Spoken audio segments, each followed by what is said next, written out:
What's going on, guys? It's Greg here, aka NYPrepper.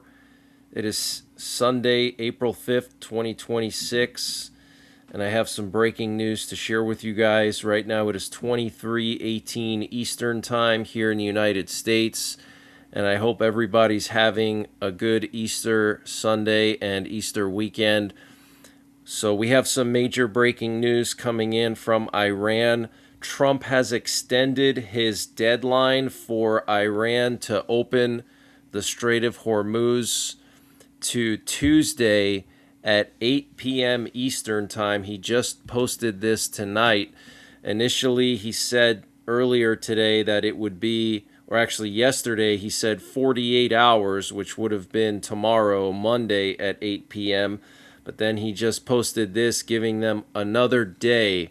Okay, so until Tuesday, 8 p.m. Eastern Time, according to Trump, Iran has to reopen the Strait of Hormuz, or in his words, all hell will break loose. Okay, so I will be monitoring the situation very closely, and I will go live if there's any kind of major expansion in U.S. military operations in Iran, especially a ground invasion or any kind of expanded bombing or an escalation of some kind. So make sure you have your notifications enabled. Make sure you download my free app from the Google Play Store. There's also a link to download it for iPhone, and the links are in the description down below. This way you can get notified when I go live or if there's any critical, urgent breaking news.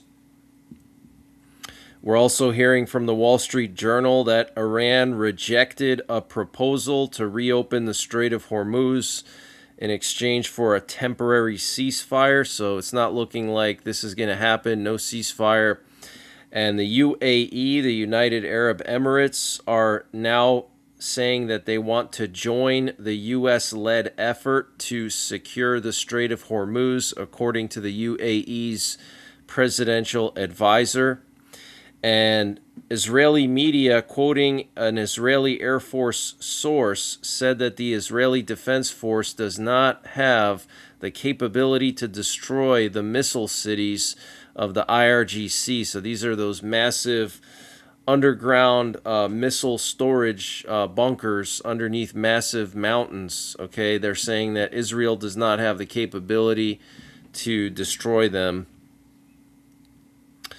And the New York Times is reporting that a senior U.S. military official described the mission to rescue the downed F-15 pilot as one of the most challenging and complex in the history of U.S. special operations. He was rescued yesterday, or actually earlier today, just after midnight, really.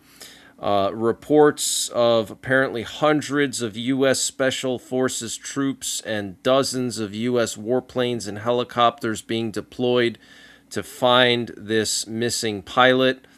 Apparently, U.S. aircraft struck Iranian convoys to keep them away from the search area where the pilot was hiding. And we're also hearing that 2 U.S. C-130s configured for special operations, which are the HC-130J Commando 2 planes, meant to extract the pilot, got stuck in sand and had to be destroyed by Delta Force to avoid the Iranians capturing the technology. So they lost 2 major planes, guys, expensive planes.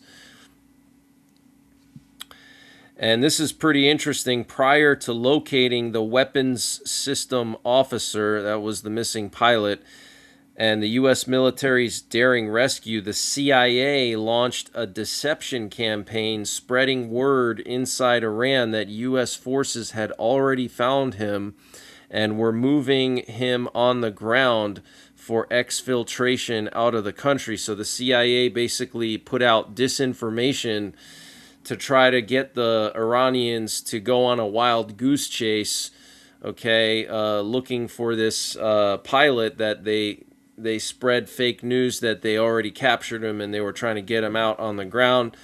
And so that created a window for them to fly in and get him out. And multiple large fires were burning last night at the U.S. Camp Buehring in Kuwait after Iranian attacks. This is a camp in Kuwait that is used to house U.S. troops, and Iranian drones struck 2 power and water desalination plants in Kuwait, causing significant material damage last night, according to the country's Ministry of Electricity. So a power plant and a water plant. And the Houthis launched another missile at Israel. This one actually landed in central Israel in an open area. So the Houthis are now starting to attack Israel. And we're hearing that Iranian missiles struck an oil storage facility in Bahrain.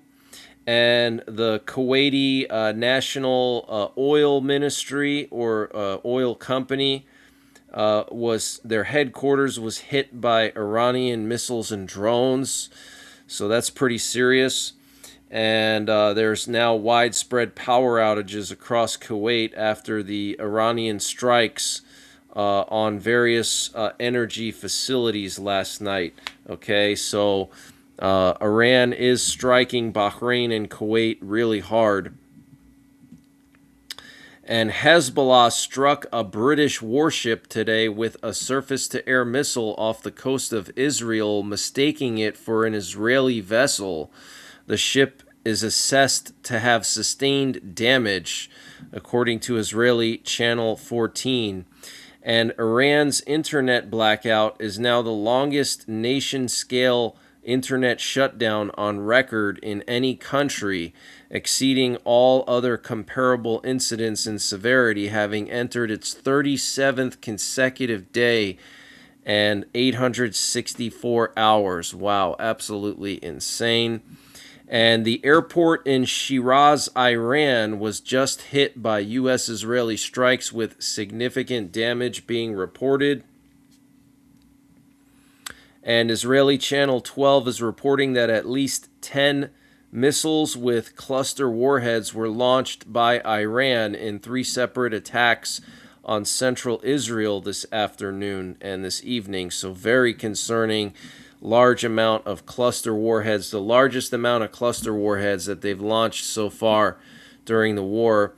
And I wanted to just show you guys some flights right now. So we have a large amount of C-17s. These are U.S. military cargo planes that are going from the U.S. to Europe and then from Europe down to Israel. So this is clearly a massive airlift operation to prepare for the next phase of the war, which is reopening the Strait of Hormuz. And so they're moving a massive amount of equipment. You can see right now multiple C-17s going over maritime Canada. So the airlift is continuing. You can see actually 4 of them right now heading over and several of them coming back. And then here you can see a massive amount going down and coming back from Ramstein. And here you can see a massive amount of aerial refuelers over Israel and Jordan. Looks like they're getting ready to go out for another bombing run on Iran. We have some coming in and some going out. The ones coming in are probably just done refueling Israeli and U.S. jets that conducted strikes. And the ones going out are getting ready to refuel jets that are preparing to do more strikes. So look for some more strikes in the coming hours. And the Prime Minister of Hungary, Viktor Orban, convened an emergency meeting today. He claims that he spoke with Serbian President Vučić and that Serbian authorities discovered a powerful explosive and devices needed to detonate it at a critical gas infrastructure connecting Serbia and Hungary. So very interesting. They're obviously going to probably blame Ukraine for that. But that's the latest breaking news that I have. Just wanted to come on here and give you a quick Easter Sunday update. So Tuesday night looks to be the night when all hell is going to break loose, according to Trump. I'm going to be monitoring the situation very, very closely. My guess is we're going to see something similar to shock and awe.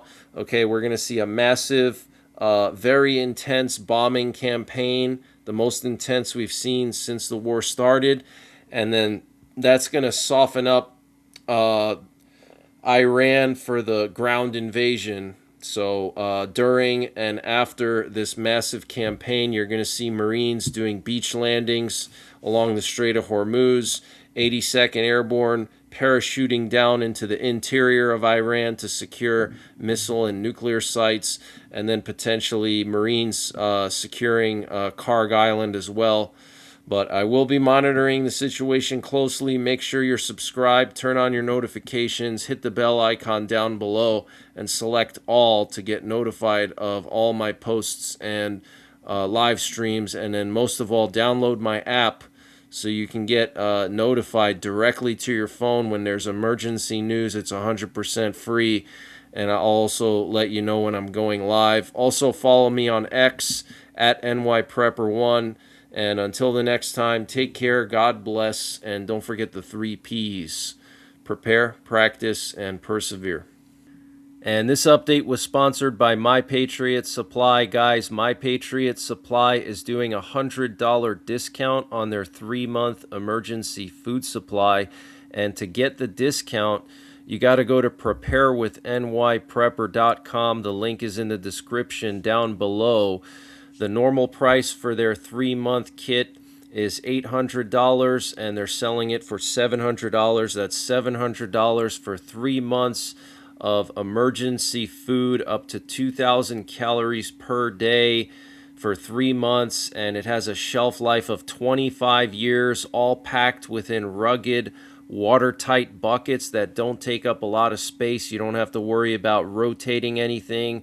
You don't have to monitor expiration dates. You don't need a massive place to keep all your food. You can fit all this food in a tiny closet in a studio apartment.